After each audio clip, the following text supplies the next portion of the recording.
izin nih Pak Ganjar mau nanya-nanya terkait gimana nih Pak Ganjar ngelihat peluang kemenangan Pak Andika di Pilgub Jawa Tengah nih Pak? Semua sekarang punya peluang ya, tinggal bagaimana kandidat, tim sukses berkomunikasi dengan masyarakat.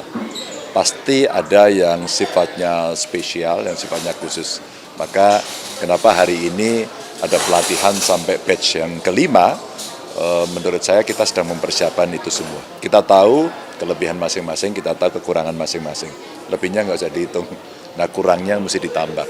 Saya kira kita butuh kerja ekstra setelah melihat pengalaman pilek-pilpres kemarin. Apakah ada strategi untuk memenangkan di Pilgub Jawa Tengah? Ada strateginya, pasti tidak kita omongkan, nanti ketahuan. Tapi yang bisa dilihat oleh publik, mengkonsolidasikan kembali kekuatan partai seperti pelatihan hari ini. Dan mereka diberikan analisis yang jauh lebih lengkap, tidak hanya dari internal partai, tapi juga dari para profesional, umpama bagaimana membaca peta, membaca data, antisipasi terhadap potensi-potensi yang kemarin sempat terjadi. Umpama sekarang ada keluhan, ya kemarin ada oknum aparat gitu ya, bagaimana mengantisipasi itu begitu kan. Awas, hati-hati teknis pemilu, penghitungan, menghitung C1, mengawasi C1 sampai penghitungan di tingkat KPU. Tentu penjenjangannya agak berbeda karena kemarin sampai tingkat nasional kan, sekarang kalau yang kabupaten kota ya berhenti di situ, yang provinsi naik sedikit gitu, tapi nggak perlu jauh-jauh. Nah ini yang penting untuk kawan-kawan secara teknis pemilu sekarang makin paham, sambil melihat bagaimana fairness ini bisa dilaksanakan dengan baik. Tentu kita sendiri juga mengingatkan, kalau kita ingin pemilunya baik, kita juga harus mendukung kebaikan, jangan kita berkontribusi pada keburukan.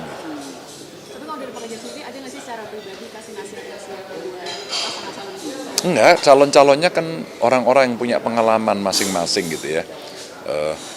Jakarta umpama, Mas Pram, Bang Dul, Bang Rano, macam-macam punya pengalaman. Di eksekutif pernah, di legislatif pernah, mau ngajarin apa?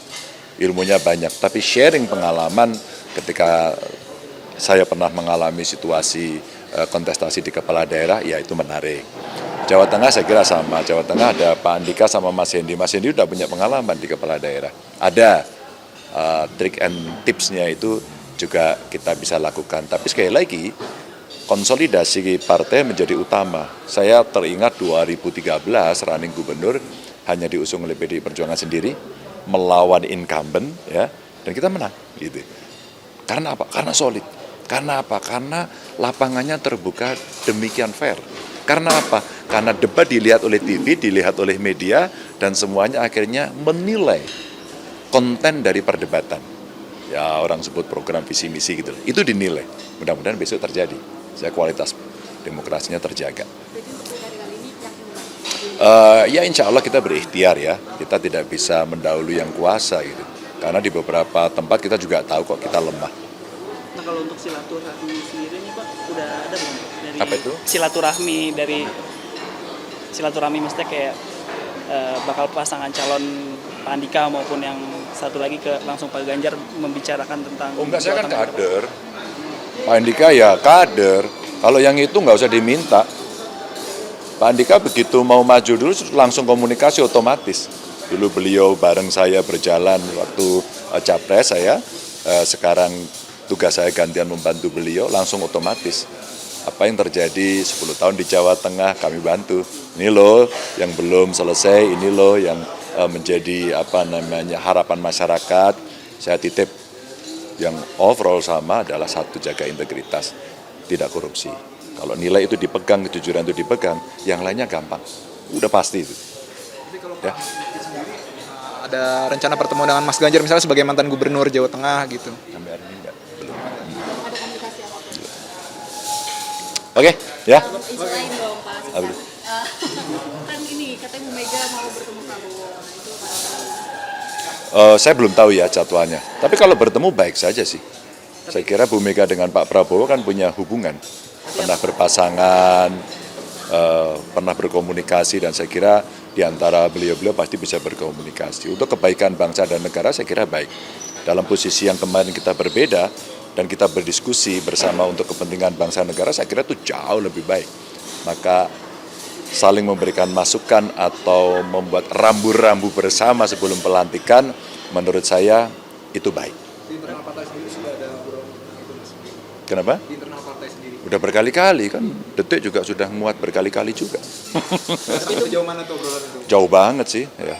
Itu merupakan salah satu sinyal PDIP untuk bergabung ke pemerintah sendiri. Kalau bergabung kan kemarin Rakernas sudah memutuskan diserahkan pada Ketua Umum dan kemungkinan akan diputuskan dalam Kongres gitu. Jadi steppingnya begitu. Kalau komunikasilah.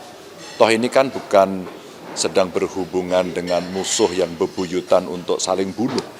Tapi kan ini kontestasi untuk duduk dalam sebuah kursi, untuk memimpin dan untuk kepentingan bangsa. Musuh kita kan sebenarnya bukan itu. Musuh kita kan kemiskinan, kebodohan, kerusakan lingkungan, ya kan, keberpihakan, persoalan ekonomi yang ilegal, itu aja sebenarnya.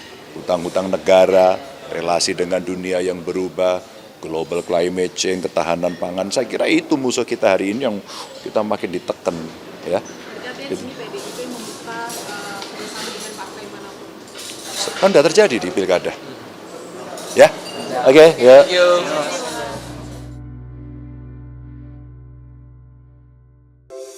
Di antara banyak sumber informasi, kami layak dipercaya. Karena kami menggali lebih dalam, berpihak pada kebenaran, berpegang pada data dan fakta, agar layak Anda jadikan referensi.